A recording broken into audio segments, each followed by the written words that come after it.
So if we can just linger on definitions of things. So we mentioned what neoclassical is and the institutional economics is.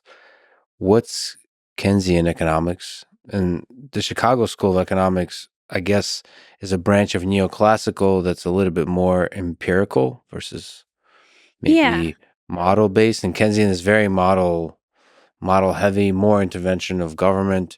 And Yes. so the real battle is Keynesian versus everybody else. That is what eventually comes to pass in the United States and in the kind of overall developed profession of economics. The other piece of the puzzle here is the introduction of mathematics. And it's been around the edges, but it will pick up speed in the 1930s, like the Econometrics Society is founded. They start publishing. People start using more statistical and mathematical tools to think about economics, and they're given a boost sort of inadvertently by the rise of Keynesian economics. So Keynes is trained in the neoclassical tradition. He's a absolutely fascinating figure. He's been there in the peace negotiations at Versailles. He basically calls World War II. He's like, hey, we're going to have another war here caused by Germany because this peace treaty has been, done in such a vindictive way and people have made such bad decisions. He's there. He sees it happening. And so when the Great Depression unfolds, he basically comes up with a new theory for explaining what's going on. And the previous neoclassical understanding is sort of things go up and things go down. And when they go down, there's a natural mechanism to bring them back up. So when the economy is going down, prices are going down, wages are going down, everybody's losing money, but eventually firms are going to realize, hey, I can hire people cheap. Hey, I can buy stuff cheap. I don't have a lot of competition. Maybe I should get in the game here. And then others will start to get in, and then you regenerate prosperity in that way. And so Keynes says, sure, that's one theory, but something different is happening right now. Part of why it's happening is because we have the working class is more empowered now. They're not simply going to just take low wages and ride them down to the floor. We might not hit the floor. But also, he says, people might become too anxious to spend. They might not want to invest. And, Keynes has these discussions of animal spirits, right? He's still enough of a political economist to think not just in terms of human rationality, but what are some other things going on in human beings? And people might decide to sit on their money. They might not invest it. And so what happens then is you could get stuck in a bad equilibrium. So in the neoclassical model, the equilibrium kind of restarts and resets itself. And he says, no, we could get stuck here. We could get stuck in the depression. And in that case, what has to happen, he says, the government stimulates investment and the government itself invests. And then he argues that, this is a student of his, Richard Kahn, says, as the government invests $1, it has like a multiplier effect. A dollar spent by the government kind of ramifies out throughout the economy. So it takes the government and puts it in the center, as opposed to, say, the banking system or the financial system, which would be the more Friedman analysis. And for many economists of Friedman's generation, and he's a weird generation because it's the generation that becomes dominant is just like 4 years older, the men who become Keynesian economics. But that 4 years is really important because they come in to graduate school in economics and they get exposed to the new ideas of John Maynard Keynes. And they, I think it's Paul Samuelson calls it like it was like a South Sea virus that that attacked all of the younger economists immediately succumbed, and like no one under 50 ever got the disease, right? Because their thinking's already set. And so Keynesianism, Keynes himself is very suspicious of math and economics. And he and Friedman is fascinating. One of the first books by Jan Tingerman, a Dutch economist, to use math and economics, these huge volumes.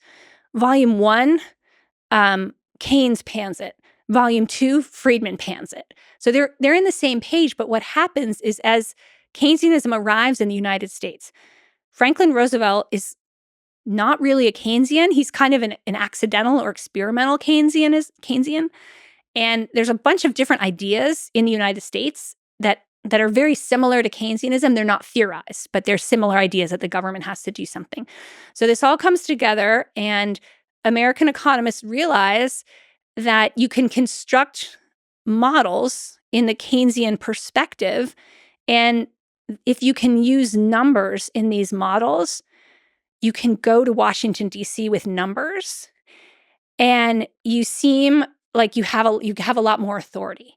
And so math becomes really twinned into Keynesian economics. So numbers are used as a kind of a symbol of expertise. We really know what the hell's going on because we have some numbers, right? Right. And we can create a model. And so we can say, okay, in the model, the interest rate is here and taxes are here. So let's play with government spending. Right. Let's make it up. Let's make it down. And then we can get an estimation. It'll spit out, here's predicted GDP. So the other piece of the Keynesian revolution is it really gets people thinking kind of holistically about the economy as one conceptual unit. And you then have what Paul Samuelson will end up calling the neoclassical synthesis. And this is still in economics today. If you take micro, you're going to get supply and demand, scarcity, marginal analysis. If you take macro, you're going to get a very different approach. And that's more Keynesian based. And so the idea is that, and this makes sense. I mean, you can think of this from statistics, right? The way things act individually versus when they're all added together can be very different. So there's this kind of uneasy piece where economists are using kind of neoclassical tools to analyze individual behavior and individual market behavior, and they're shifting to a different paradigm when they think about the economy as a whole. And in this paradigm of the economy as a whole, the federal budget, the taxing and spending power of the federal government become paramount. And that is called the fiscal revolution. And that's really the essence of Keynesianism. But the key thing to remember is that Keynesianism and Keynes are different. And there's this famous episode where John Maynard Keynes comes to DC and he goes to dinner. And he comes back and he says to one of his friends in London, he says, "Oh, yeah, it was really interesting. I was the only non-Keynesian there." Yeah. You know? So Keynesianism is more government intervention, fiscal policy. So put the government at the center of influencing the economy. And then the different flavors of whether it's Austrian economics or Chicago School of Economics is saying, no, we have to put less government intervention and trust the market more. And the formulation of that from Milton Friedman is trust the money more, the not trust, but the money supply is the thing that should be focused on. Yes. So the Austrians and the Chicago schools see economic prosperity and growth comes from individual initiative, individual entrepreneurship, kind of private sources. The private market is what drives economic growth, not the public sector.